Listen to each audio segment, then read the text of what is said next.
Hey guys, Kyle the Death Knight of Anime here, bringing you my review for Dragon Ball Super episode 117. And I'm not gonna lie, this was both an interesting episode, yet at the same time one of the weirdest fucking episodes in a while I've seen of Dragon Ball Super. Like, just this episode just had me going just left me speechless, honestly. Like, I couldn't even form coherent words for basically half of the shit that happened in this episode. But yeah, like, I literally I couldn't say a thing. I literally couldn't. But let's get into the stuff I can definitely talk about in this episode.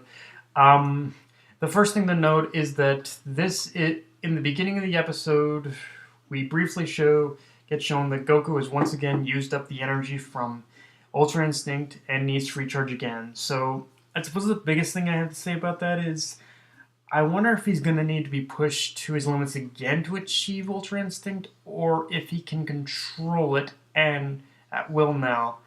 But in either case, with the way they keep showing Goku ending up in fights like this, makes me believe the final fight of Goku and Jiren might come down to the wire and truly might end in a tie, especially with only 15 minutes left. To be honest with you, like I really can't see, like, honestly, with the way this final fight of Goku versus Jiren, if it ever happens, has been set up. It really just makes me think that we aren't going to get a whole lot. That isn't going to be probably as long as that hour special, definitely, and it's probably not going to. It probably won't end up with probably a clear, decisive winner. Honestly, like, I think that's, like, I don't know, just something about the way they're building this whole fight up. It really makes me think it's gonna end that way. But yeah. And speaking of Ultra Instinct, we see Vegeta trying to achieve it himself in this episode. And while I have been hearing things that he will achieve it later on, I'm at least glad it didn't happen here, because instead we got a showcase of the biggest problem of achieving it, which is Vegeta's inability to remain calm in combat. So, like, it's one of those things where I'm glad that they definitely addressed right now. I guess Vegeta's biggest issue in trying to achieve Ultra Instinct is that he just can't remain calm, and it did good at also showing that Ultra Instinct, yeah, it definitely isn't something that can definitely achieve that easily. Like, it took Goku getting pretty much it took Goku getting blasted by pretty much his getting blasted by his own spirit bomb in beginning the first time he achieved Ultra Instinct in order to achieve it. So yeah, it is good to know that in this episode at least they addressed that it definitely isn't going to take a single episode in order to achieve it. So yeah, I'm glad that Vegeta just didn't get it right off the bat here in this episode. So yeah, that we can be thankful for. And other than that, like, the main focus of this episode, of course, was on the androids. And one thing I definitely like is in this episode is that scene of 17 badging 18's leg was a very nice scene, and just the way they were interacting with each other, even though it was very brief, I feel it did kind of sort of give something we never really got a lot of in Dragon Ball Z, which is understanding their bond as siblings a little better and how much they truly do care for each other. I mean, the most genuinely nice scene I think we got in Dragon that showed their connection in Dragon Ball Z was 18's speech to Cell after 17 got absorbed.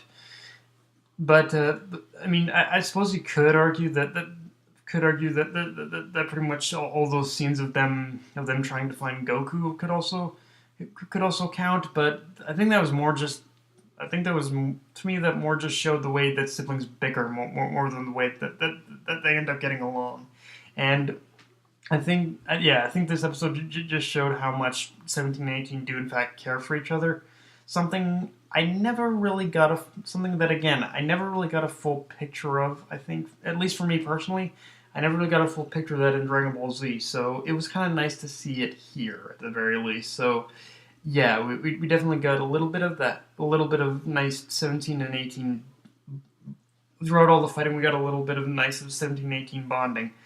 and even during fighting, it was definitely them bonding because and just like yeah, overall it was just pretty badass to see 17 and 18 pretty much fighting together again. Like yeah, that was the one thing I really liked about this episode overall is just seeing how badass 17 and 18 were when they pretty much ended up fighting as a team again. So yeah, it was which honestly in retrospect, I guess it does kind of say that to me, if you were to think about it, I guess it does kind of say that Krillin's involvement in this tournament is pretty much involvement in the tournament was just a plot device in order to get 17. Like his elimination was just pretty much a plot device in order to get him out of the way, so 17 and 18 could really end up could start fighting together again as a team. But yeah, I don't know. I'm probably reading too much into it. But yeah, um, and now we can. And now let's talk about the stuff that left me speechless. Because, like I said, there was the back half of this episode. Like, I'm not gonna lie, not gonna lie. Honestly, I was honestly speechless about the back half of this episode, especially around the point when Universe 2 activated those wands and Ribrianne grew into that giant-sized butterfly form. Honestly, I was so speechless at that the only coherent words I could form when I saw that shit was "what the fuck" and "huh." Like literally, I'm not even joking with you guys. Those are literally the only two words I repeated over and over during pretty much during the entire back half of this fight between 18 and Ribrianne. Like I was just going, "what the fuck." Like this was the most like it felt like this was the most nonsensical shit ever, and I don't even know if it's in the good way or the bad way. It just felt very what? Like yeah, seriously, I really have no way to describe what the hell just happened with Ray Brianne. I really don't. But yeah, it's like yeah, I got nothing. I really have nothing. The whole fight with Ribrianne and 18, it was cool to see 18 go in and fight, of course, but it's like, what happened with Ribrianne? I'm like, okay, that's yeah, I got nothing else. Um, Now, I guess I may as well take this time to talk a little bit about Ribrianne herself, and honestly, it's one of those things where in the beginning she definitely came across as a cool character, but honestly, as more episodes went on, and the more episodes we got of her, the less interested I became in who she is as a character. And I don't think I'm the only one. I'm sure many other people were saying that they pretty much became less interested in Ribrianne the more episodes we got. But like honestly, the only thing I ever held, like the only reason I ever only held out onto any kind of episode that had Ribrianne in it at this point was only to see her fight Vegeta. That was which was one of the biggest teases in that intro. Which, by the way, I guess this proves you can't really trust the intro because pretty much the fight between Ribrianne and Vegeta, it didn't even happen in this. It didn't even happen in the tournament, or it did, but it was only a very small moment. So it's like, yeah, if you're gonna advertise a fight in an intro, make it actually happen. Like seriously, like yeah, the whole Ribrianne and Vegeta thing was the only thing I was really holding out for with her, and it didn't even happen. So it's like, okay, whatever. Um, Also, quick note, but yeah, overall, I just feel there's wasted potential with Ribrianne. Also, quick note, a weird thing to kind of bring up in a way, but the way Ribrianne was acting in this episode and mocking 18's love for her family, especially Krillin, but basically insulting Krillin and saying he's an ugly baldy or whatnot. I don't know why, but when I saw her doing that, I strangely suddenly getting vibes of a stereotypical high school mean girl out of Ray Brianne. I'm like, geez, Ray Brianne, you really think looks are the biggest thing about love? Talk about shallow. You think looks are the biggest thing when it comes to love? Geez, talk about shallow. But then again, considering who the god of destruction in Universe 2 is, maybe I shouldn't be surprised. I don't know. But yeah, just a weird thing to note. I don't know why I ever thought of that, but yeah. Um, and I guess the only thing other to say is I'm not gonna lie, next week's episode actually has me a little scared. Because if they're heavily teasing that universes, more than one, are going to get eliminated. And I heard it's going to be Universe 2. I heard something about Universe 2 getting eliminated. But I'm also worried right now about Universe 6 getting eliminated because if Universe 6 ends up being one of those universes to be eliminated, which it more than likely is considering they only have the two Namekians, then that leaves so very few options as far as their return or resurrection there. Like, the first thing being Vegeta wishing pretty much for wish is going to wish for the resurrection with the Super Dragon Balls, or the other possibility being that these universes were never really erased to begin with. But right now, I am having a lot of doubts on that second one, to be honest with you. So yeah, that's the only thing I can see happening here. Like, is Vegeta using the Super Dragon Balls to resurrect Universe 6, and like, okay, if the fight with, like, okay, I'm gonna be honest with you guys, the fight with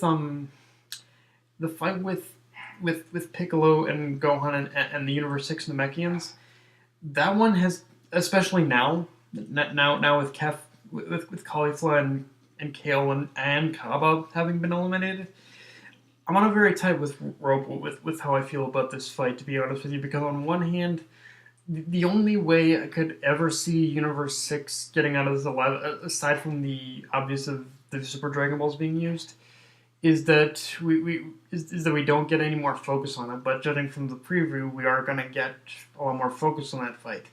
So, like, it's like, yeah, it looks like Universe 6 might very well be on the chopping block, and it's almost kind of a lose-lose situation, because if they didn't focus on that fight, then we would end up having sort of a thing where people would probably get mad at the fact that Gohan didn't get his moment. But I know people are definitely on the other side. I know people are definitely going to be a little disappointed if Universe 6 gets eliminated now. So it's like, yeah, Toei put themselves in a lose-lose situation with this one. But I guess we'll just have to wait and see where it goes, to be honest with you. But yeah, guys, that's my review of Dragon Ball Super Episode 117. Enjoyed the video, like, comment, subscribe. I'm on Twitter and Facebook. Death Knight of Anime, signing off. Later, people.